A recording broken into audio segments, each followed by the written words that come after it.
Good evening and welcome to Face to Face. For the Newsfirst team, I'm Niresh. My guest tonight is Dr. Jehan Perera, who is, of course, the Executive Director of the National Peace Council. Good evening and welcome, Jehan. Good evening, Niresh. Right, Jehan, there's been a lot in the news lately about reconciliation, the need for reconciliation, and also this is the 35th anniversary of Muslim people being evicted by the LTT from the northern province. So this has come back to the psyche of Sri Lankans, even for a short time, through social media. And of course, those of us who were there back then and reported on it, it's quite fresh in our minds. But so many traumatic events took place in 1990, before that, 88, 89, and of course after that, in the north, in the south. And for all of this, the nation needs to reconcile itself. We need to heal these wounds. But how do we begin this? How do we start by perhaps acknowledging that these things happened? Undoubtedly, Niresh, we have to deal with the past. And as you pointed out events that took place 20, 30 years ago, which are still festering. They are not being dealt with. And in a way, they are not on the minds of many people. I mean, in social media, you find some of these things, but the vast majority of people are not aware of what happened, and they are more focused on living in the present, in the hardships that they are experiencing. For instance, the economic hardships, the prospects of economic development. That's what's on their mind. So it's actually difficult for any government, for anyone to want to sort of like rake up the past, because the past is over for most people. It is not over for those who were victims, whose loved ones were taken away, who went through it, but that's now getting to be an increasingly small minority. But it has to be dealt with, because for two reasons. Because one, the communities where those people went missing or who were killed or treated very badly, the larger community is aware of that. And the larger community of those people, they want something done. They await justice. And that sense then spreads to the entire group. So if you don't act on it, then there's a sense of injustice among the larger community, the larger nation too. So it has to be dealt. And secondly, we also don't want these things to happen again. And unless these issues are dealt with now, they will recur. I mean, we can see what's happening in the world, for instance. You know, the issues of racism, nationalism, there's an ebb and a flow, but sometimes they come back. And it's a constant battle that you have to fight against. So the peace building work has to continue always, because feelings of nationalism, of feeling threatened, are constantly there and constantly can be awakened. Now, Sri Lanka, I think we are in a much better place than we were in the past, and that's largely thanks to the new government. I appreciate very much the new government for not using nationalism, for not using racism. It's a change, isn't it? Yes, it's a change, because other governments have done it, other political parties have done it, and even the JVP at one point did it. They too used nationalism, fear of the foreigner, to try and get votes. But now they're different, but it's a fairly recent change, I think. So therefore, we can't expect miracles to happen. It's going to be a slow process, and that's why sometimes we feel that nothing much is happening. It's a slow process, but at least I think a very important foundation has been laid, and that is that the government has declared publicly, and it's keeping to that promise, that they will not discriminate against people, they will not be racist, they will not target people. But that doesn't mean that bad things are not happening. They still continue to happen, but the government is not promoting that. I believe the ground is not promoting, and that is a very important foundation that we have at the moment. But I suppose we have to give more time, because these are difficult issues. I remember when former President Ranil Wickremesinghe became president, he was exuberant and he was full of ideas and goodwill, and he said that in a matter of months before the next Independence Day, that we would solve our problem, that we would reach a political solution to the ethnic conflict that had not been resolved for the past 75 years. He promised that. He said, I will do it.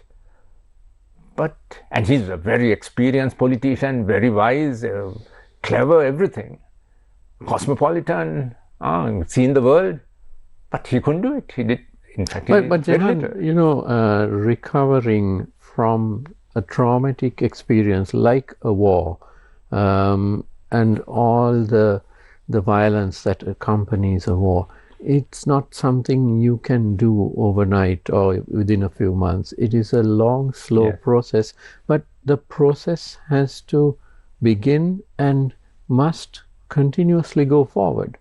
And there has to be awareness creation as well. And then you have to sort out a lot of the loose ends which are left at the end of a war.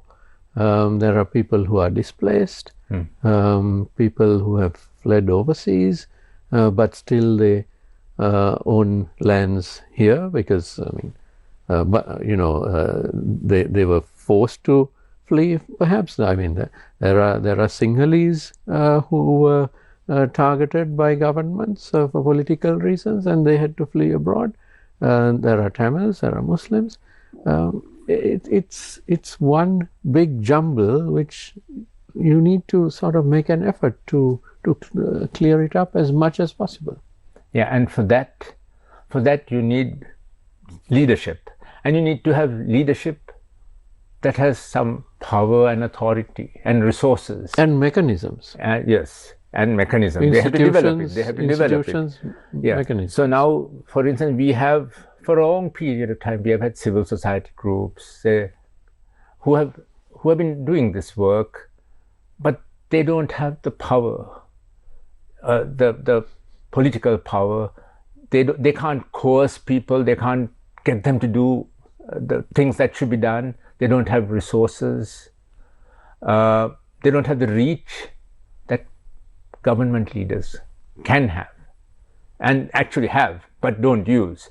So what we are awaiting at this time is for the government to take the lead. The government must take the lead. There must be people in the government who champion this cause.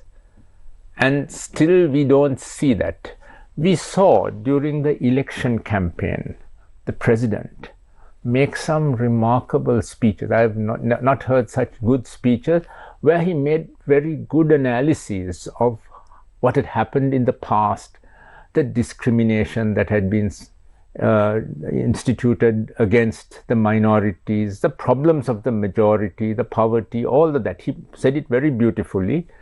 But now, at the moment, we don't see anyone, any ministry, for instance, championing this cause in the way they should and giving leadership. And as a result, there is not much dialogue taking place. We need our universities, for instance, our academics in the universities, to be discussing about how to solve this problem, how to deal with the past, how to share power, come up with systems. But I don't see that. I barely see. I think very little being intellectually presented, and I think that partly because the government has to give leadership, and it is still not comfortable to do that. Now, you brought up an interesting point, which is that civil society needs to have a discourse on these matters much more than what happening. And you mentioned the universities. So, for example, if you were in a university in a Western country or most other countries, they do research into their own history, whether it is field research or whether it is research, by examining research materials. They do research, they come up with theses and dissertations and so on, and they publish papers in journals. These things happen. So there is an academic discourse on this at least, and civil society as well. But in Sri Lanka, we don't see that academic discourse. That is true. We don't see much of that. And for that, again, there needs to be resources and there needs to be leadership. There has to be some leaders in our society who can inspire the academics, the civil society, and the government also to engage in this path. And I suppose we have not had that. It's unfortunate. But having said that, I must also say that in the US, although it's a home of peace building theory and conflict resolution and pluralism, all those things, but now look at what's happened. They're not doing very well right now. Well, and the voice of those academics who talk in terms of universal values, of non-discrimination, of the basic human rights that we pride sometimes the US universities are promoting, we see them all now in a way silenced, and we see them silenced on the issue of not that they're silenced, they're active, but they're unable to influence the way that the US government is behaving. So it's in the same way, I suppose, we also, it's not just academics, there's also political leadership and people themselves. The people themselves have to want reconciliation and be able to see what the other community's point of view, and also not feel so threatened themselves, because oftentimes people behave harshly towards others when they feel threatened. They are worried about their own futures, and then there are other politicians and other groups who, what we call them, ethnic entrepreneurs, who mobilize the fears of people to get more power themselves and get more resources themselves. So it's a constant battle, and it's always easier for people who champion one side to emerge as heroes in the eyes of their group than it is for those who urge moderation and seeing the other side's point of view. Those people are very rarely seen as heroes, because they are kind of seen as sometimes they can even be seen as traitors by their own side, or as waffling in the middle or something. Now, Jehan, with regard to reconciliation, and I'm talking about all the conflicts that we have had, the 88-89 one, and then the civil war in the northeast and throughout the country, all these things. We simply don't know how to deal with this trauma, with specific incidents and with the overall situations which arose. Now, I referred earlier to the expulsion of the Muslim population from the northern province by the LTT. That was ethnic cleansing. And the term ethnic cleansing had not even been invented at the time. I think it was during the Bosnian War that particular term became widely used. But when we think back, yes, it was ethnic cleansing. But now the LTT is no more. How do we deal with something like that? Yeah, I think there has to be more discussions about these things. I attended a meeting where this issue was talked about, because I think October 27th was the date. 27th and 28th were the days in which, in 1990, that this terrible incidents took place. And now 35 years later, the wounds are still there and problems are still there because, for instance, the Muslims who were displaced from their homes in the north, from Jaffna, from Mullatif, they're still not really able to go back. And they want to go back, but now in their home, in the area that they once lived, either there is a military presence or the Tamils have taken. The Tamil people living in that area, now they are living there.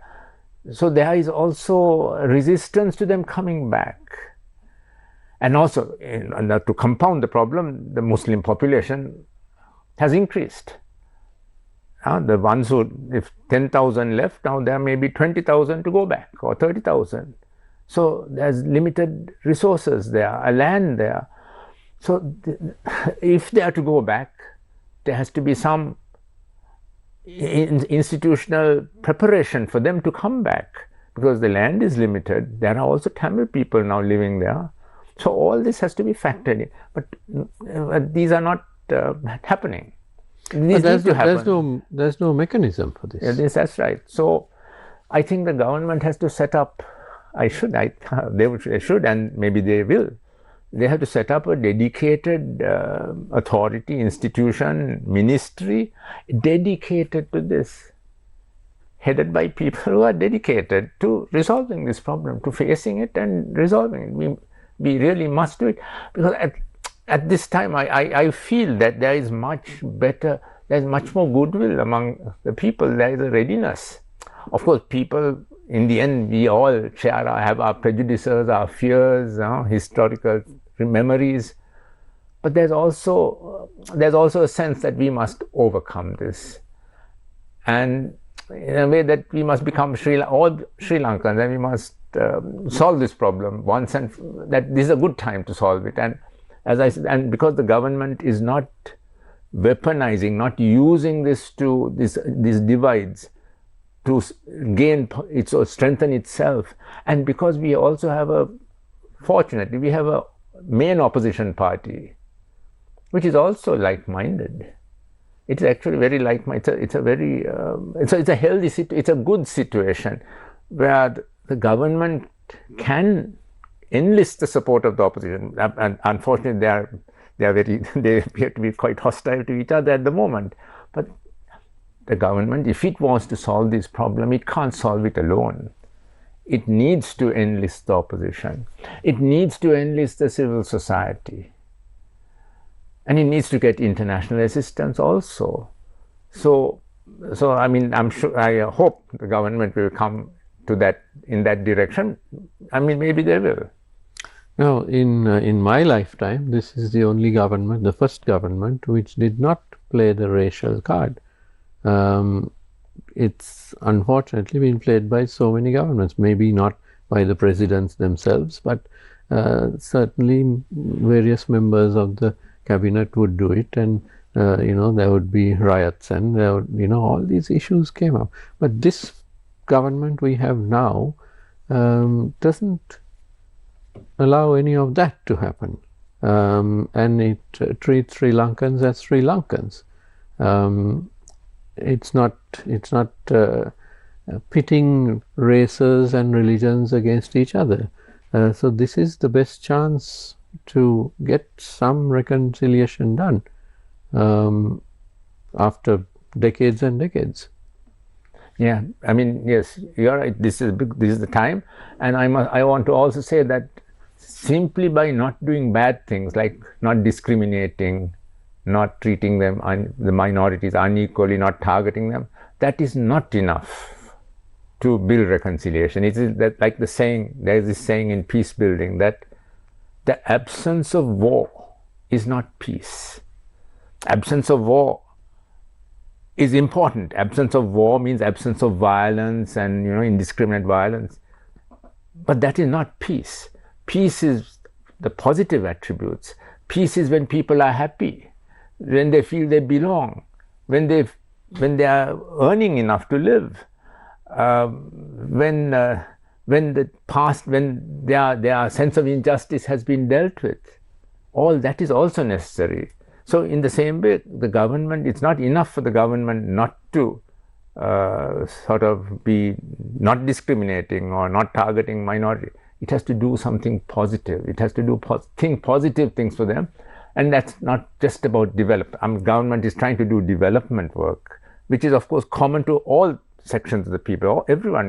All sections of the people are living in poverty and need development. But that ethnic minorities need something more. They need the healing that comes, because they suffered a lot. Of course, the Sinhalese also suffered. All victims' communities have to be dealt with, have to be cared for, and that has to be shown, and there needs to be results that they see happening for their confidence to grow.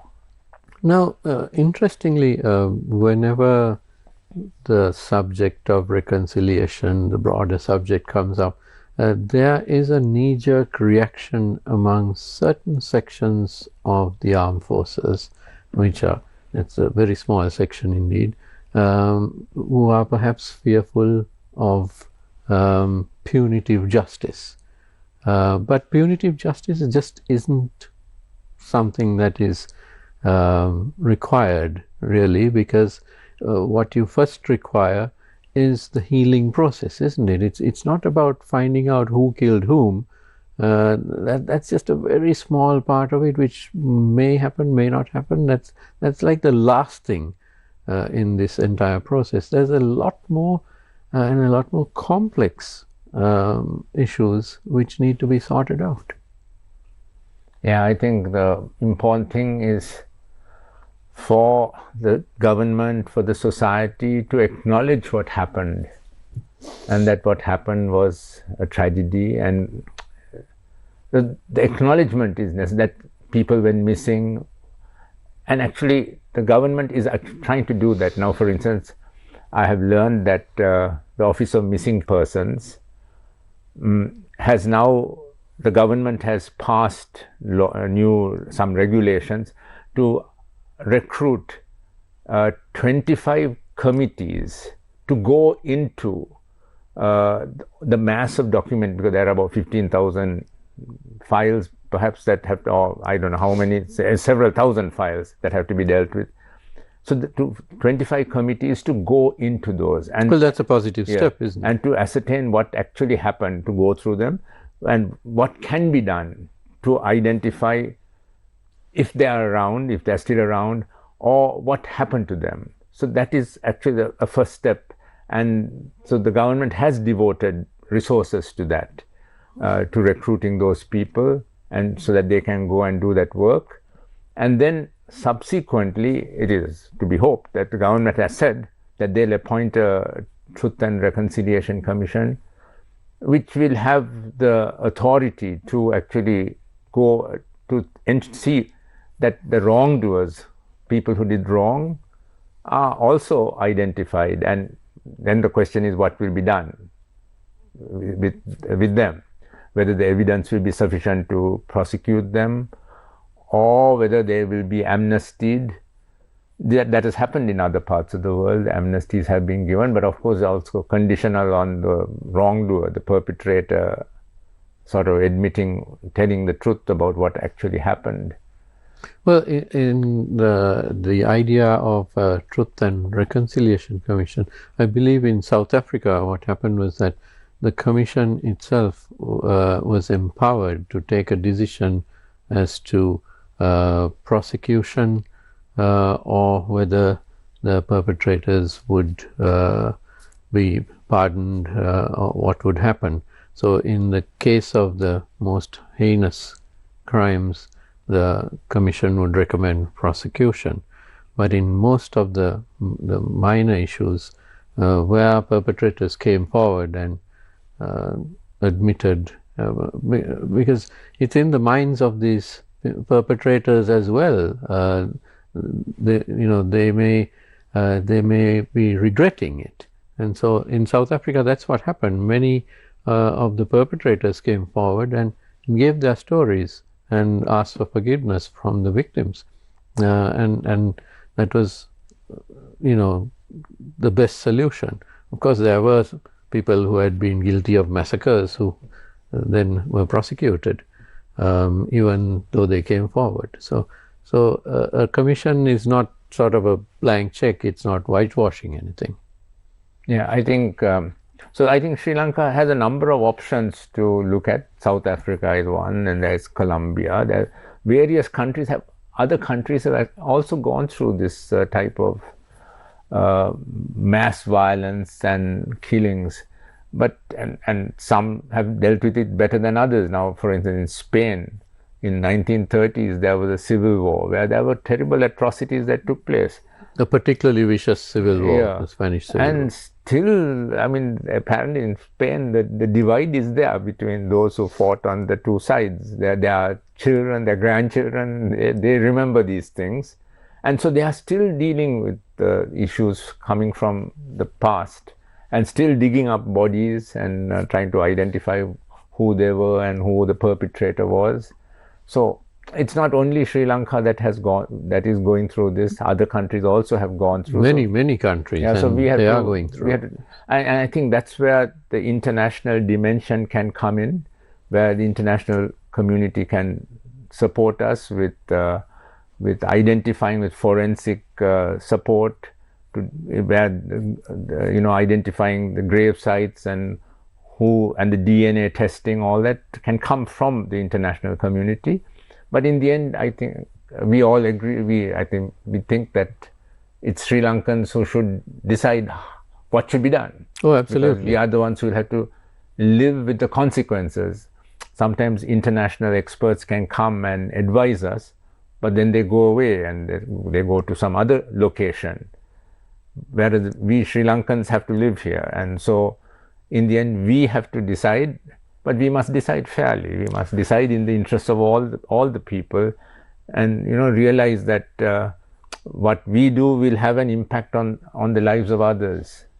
Now, Jehan, something that has struck me over a long career in journalism is that Sri Lankans, when they go through traumatic experiences like war and riots and so on, we try to bury it in our minds. We don't talk about it. And I wonder now, even the events of 2022, which traumatized an entire nation, where the government went bankrupt and the entire nation was completely traumatized. We didn't have electricity, we didn't have fuel. People were dropping dead in petrol queues. We spent literally weeks in those queues. There was no transportation of food. That was an astonishingly traumatic experience for 21 million people. But I wonder, in another 5 years' time, will we even talk about it? Because to me, you don't need a war for there to be a traumatic experience. And that, in particular, I wonder now, there's less and less people talking about that. Yeah, I mean, the economic debacle will probably be remembered less than the loss of a loved one. Those things you will never forget. So, so there is a difference. And but it is certainly also true that when you say that we don't deal with conflict very well, we try to suppress it with past wrongs. We don't like to deal with it. So that, I mean, maybe I'm generalizing, but it's something that we have to do. But at least we must make the life of people better, easier. I mean, if people do want to know what happened to their missing ones, because they're not sure, they're not really sure whether they're dead or alive.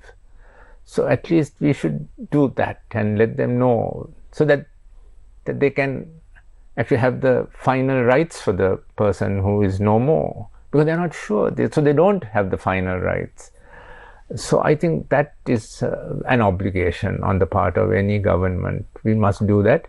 And then of course comes the issue, which again we can do. We don't have to have much soul searching, that those people should be compensated to the best of our abilities. Now we are a country in bankruptcy and all. At the same time, we are losing massively. We are on some projects, like I read that Sri Lankan Airlines losing billions of rupees.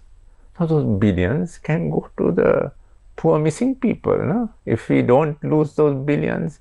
So our government must come up soon with an answer, instead of just letting Sri Lankan drain us so much. That when so many needy people are there. So those are the things that have to be done. So there are things, I mean, we don't need to go too much into soul searching and saying, oh, we Sri Lankans don't like to discuss the past and this and that. But there are concrete problems we can address, like finding what actually happened to the missing people. Are they dead or alive? At least that.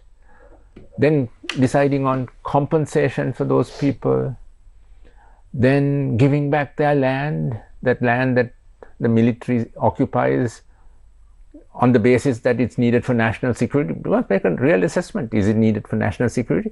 If it is needed for national security, then take over the land. Take it over officially and compensate at market value, as you do on road projects.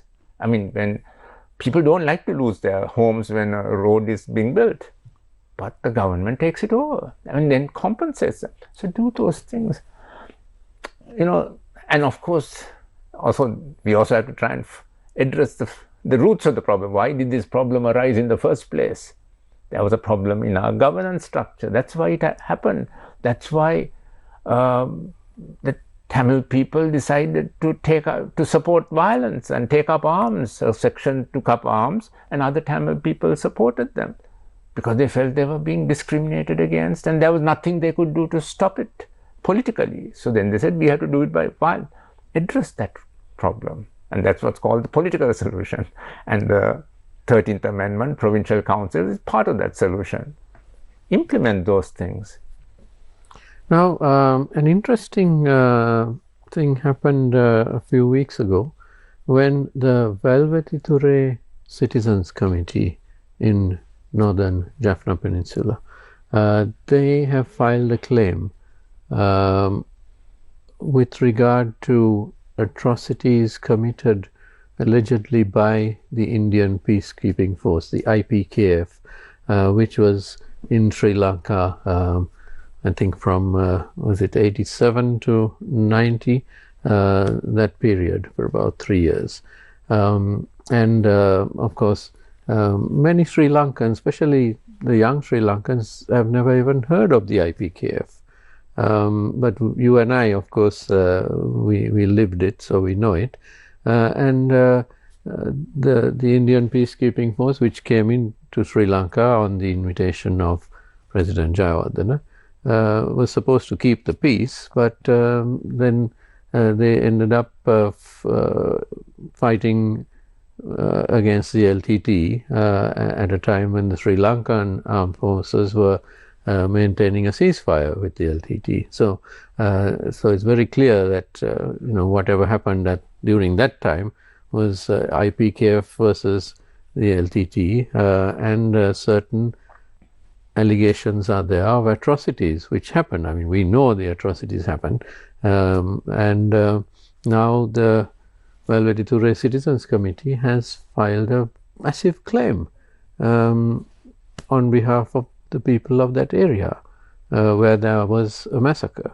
Now, this kind of thing, how do we deal with that?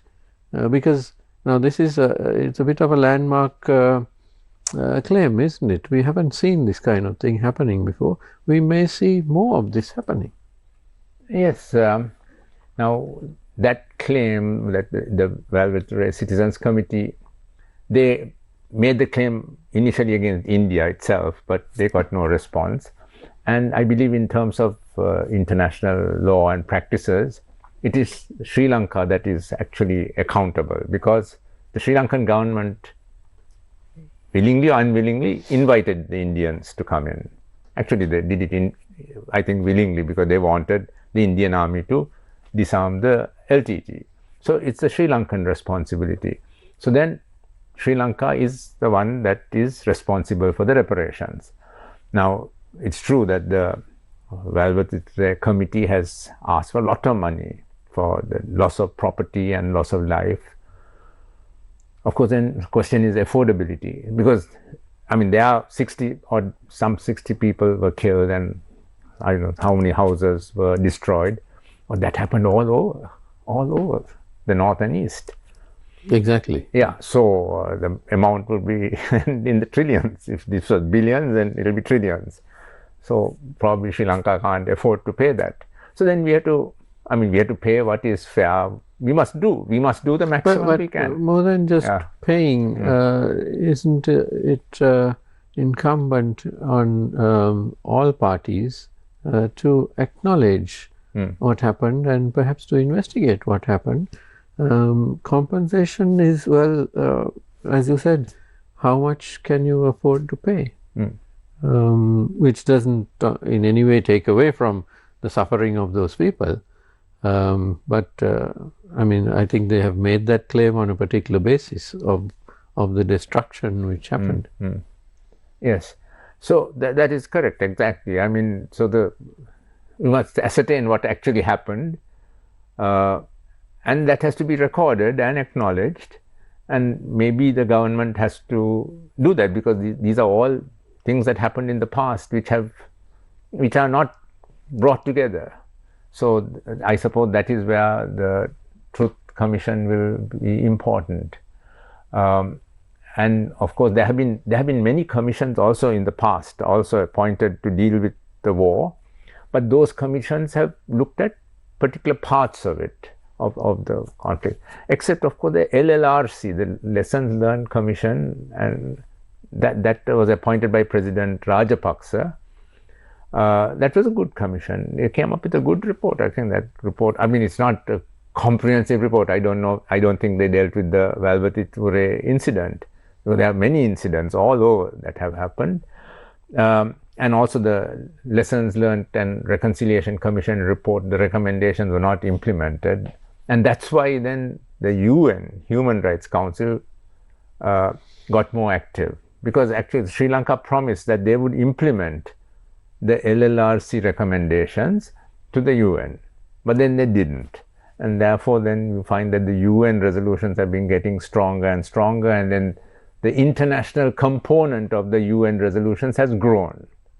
Now for the first time, after a long time, they have reversed that policy, and they are saying, okay, Sri Lanka, we trust you to use your own domestic national mechanisms to find answers. And you have 2 years to do that. Now my worry is that because they have given us 2 years, then we will wait till the end of the 2 years to try and do something, then too late. So we must not, because this is a difficult problem. The government doesn't want, it is trying very hard to secure the economy. The economy is not doing that well.